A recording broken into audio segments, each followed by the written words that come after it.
After all the rumors, Apple finally released the updated Macs with their own chip. This has been long speculated all over the web, but it was still a shock that they would arrive so soon. Out of all the M1 Macs, the MacBook Air caught my attention. That exclusive gold, the wedge slim design, and the powerful M1 chip made me want to run out and buy it. So I did, and I've been using it for almost 1 month now, and I'm excited to share my thoughts with you and discuss if Apple finally made the perfect laptop. Before I get into my review, I'd like to ask you all if you could kindly like and subscribe to my channel because it will really help me grow, and I do appreciate it. I always like to start off with the price. Apple announced the M1 Macbook Air would cost just $999 and $899 US if you're a student. For that price, you get Apple's new M1 chip with an 8-core CPU, a 7-core GPU, 8 gigs of memory, and 256 gigs of storage. You also have the option of gold, silver, or space gray. The model I opted for was the upgraded 8-core GPU with 512 gigs of storage. At this price point and for what you get, Apple has really offered a steal of a device. Moving on to the design, the MacBook Air is what we come to expect. A slimmer MacBook in comparison with the MacBook Pro. The MacBook is also very light. However, it's not that much lighter than the more expensive MacBook Pro. The gold color looks almost rose gold, but it still looks pretty good. Compared with the MacBook Pro, the MacBook Air features a wedge design that allows your palms to not be cut into when using the device. That is a great design choice for anyone who's going to be using the keyboard for an extended amount of time. The MacBook Air does not revolutionize Apple's laptop, far from it. It's a design that we've seen for years, and it may be time for Apple to upgrade. However, it's still a pretty solid looking device. It's highly portable and easy to travel with when you're on the go, but I truly don't think that the MacBook Air is that much better for those that value ultra portability in comparison with the more expensive MacBook Pro. Let's talk about the display. The display of the MacBook Air is 13.3-inch LED backlit display with IPS technology.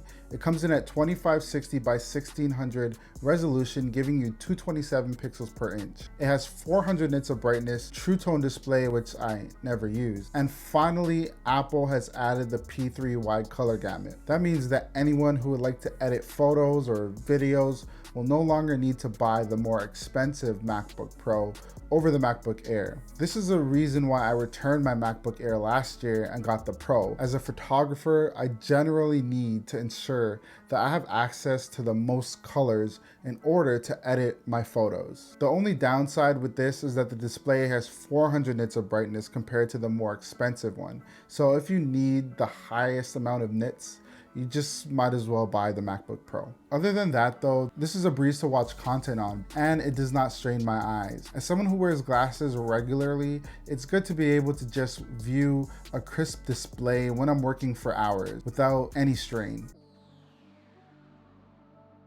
Okay, so the moment you've all been waiting for. It's time to talk about the new M1 chip, and I gotta say, it's worth the hype. Apple was long rumored to create their own Apple Silicon, but I was surprised that they did it so soon. The M1 chip is a breeze, and I'm gonna skip the benchmark testing and all that. You can watch another video for that, but I just wanted to straight up tell you that my real world experience has been amazing with this chip. It can handle anything I throw at it. Do you need to edit 4K video in Final Cut Pro? No problem. Do you need to edit high-res photos in Lightroom? Again, no problem. This thing handles all tasks I've thrown at it with ease. And I'm not a gamer, but I'm pretty sure you can get some pretty decent frame rates with this thing without much lag. The M1 chip makes all of the older MacBooks look slow in comparison. In the past, I was struggling just to get through one 4K video in Final Cut Pro on my 2019 MacBook Pro. On the Air, this runs easily and everything is just so much faster, including export time. The M1 I chose has only 8 gigs of RAM. I was hoping to purchase the 16, but I didn't want to wait until the end of the year to receive my new MacBook. So I purchased the 8 gig version to test it out to see if it would be enough for me. And honestly speaking, I don't see why I should return this for the 16 gigs.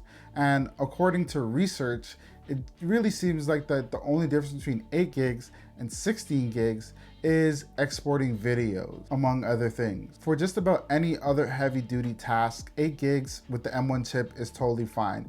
And that is all thanks to Apple's M1 chip and the unified RAM design. The M1 chip and its efficiency allows the device to have no fan, which is honestly kind of trippy sometimes.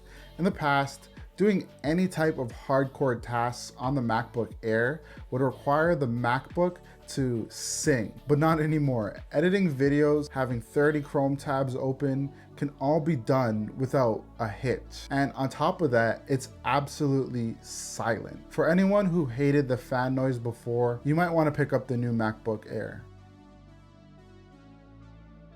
Now, some of you will say with a device that is so powerful, the battery, it must be crap, right? But no, it isn't. The battery can run all day if you're just browsing the web.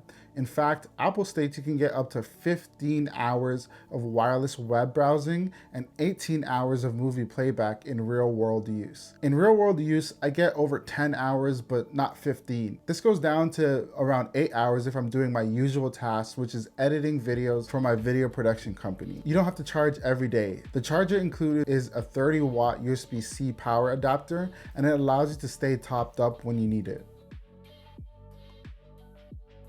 The keyboard on the MacBook Air is one of the best keyboards I've used. The keys feel great to type on. The keyboard features a full function key row for anyone who fancies physical keys. Thank God there's no touch bar. Seriously, that thing sucks.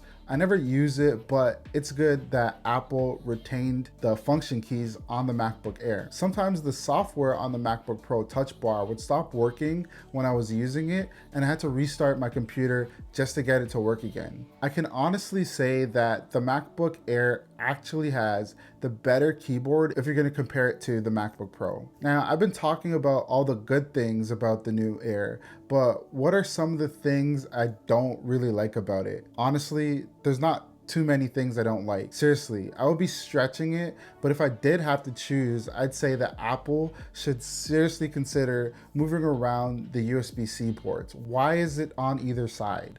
One on each side will be amazing, and it will also result in less clutter. Also, I understand why there's only 2 because it's the cheaper version, but maybe we can add 1 more for the other side for good measure. That will probably not happen for a while unless Apple makes a MacBook Air Pro, but I digress. Also, the webcam sucks. If you plan to use the Air for Zoom meetings, just save everyone else on the chat and just use another device. The quality is not good, and the 720p quality does not look too great, even though Apple has said that they improved it. But that's pretty much it for my list of complaints. That is because the new MacBook Air is just that good.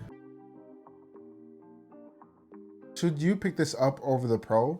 In my opinion, the MacBook Air is the absolute best computer for the price. I typically get the Pro because of the performance differences between the two. But this year, Apple really blurred the lines a bit. The fan in the Pro is great, but it rarely comes on according to reviews. And that's because the M1 chip is so efficient. The Pro also does not have any more ports than the Air does. While the Pro technically has a brighter display, the difference in quality is almost non-existent. The MacBook Air is the ultimate computer for video editors, students, artists, online shoppers, and just about anyone. And the price difference between the Air and the Pro is not really justified unless you really need the fan that you basically have to threaten before it even decides that it wants to turn on. So the question was, did Apple make the perfect computer? And the answer is almost. If they created a new design, updated the camera, and added more ports, this would be the computer for